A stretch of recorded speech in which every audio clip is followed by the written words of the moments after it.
रामाय रामभद्राय रामचन्द्राय वेधसे रघुनाथाय नाथाय सीतायाः पतये नमः।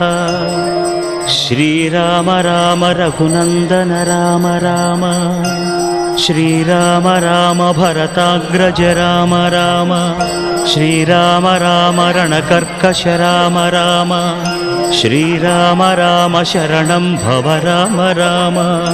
श्रीरामचन्द्रचरणौ मनसा स्मरामि श्रीरामचन्द्रचरणौ वचसा गृह्णामि श्रीरामचन्द्रचरणौ शिरसा नमामि श्रीरामचन्द्रचरणौ शरणं प्रपद्ये।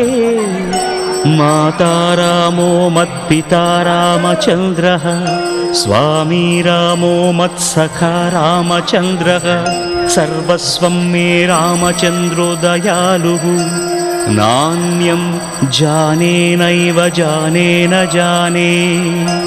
दक्षिणे लक्ष्मणो यस्य वामे च जनकात्मजा।